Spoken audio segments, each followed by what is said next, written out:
मार्गशीर्ष शुक्ल पक्ष की मोक्षा एकादशी का महात्म्य।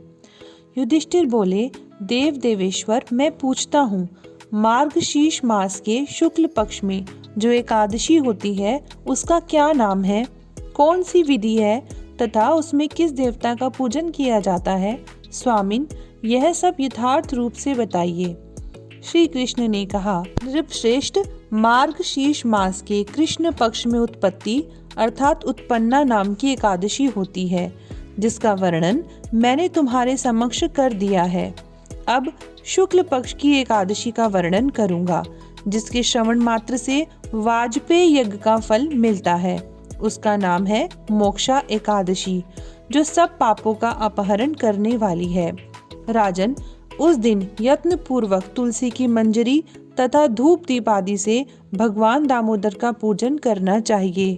पूर्वोक्त विधि से ही दशमी और एकादशी के नियम का पालन करना उचित है।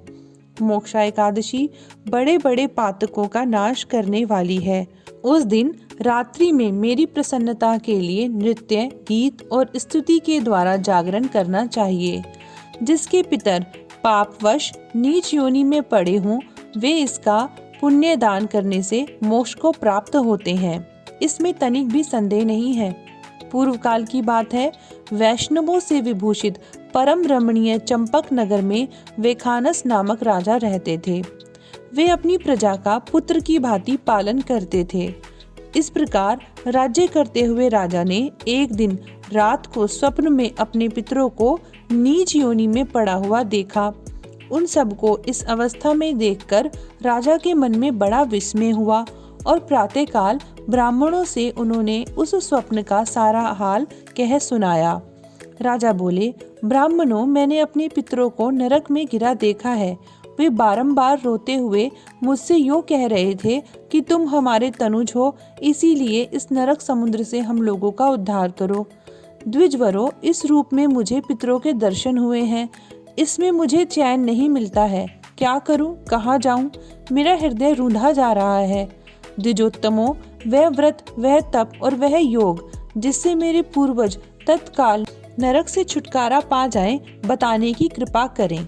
मुझ बलवान एवं साहसी पुत्र के जीते जी मेरे माता पिता घोर नरक में पड़े हुए हैं, अतः ऐसे पुत्र से क्या लाभ है? ब्राह्मण बोले, राजन, यहाँ से निकट ही पर्वत मुनि का महान आश्रम है। वे भूत और भविष्य के भी ज्ञाता हैं।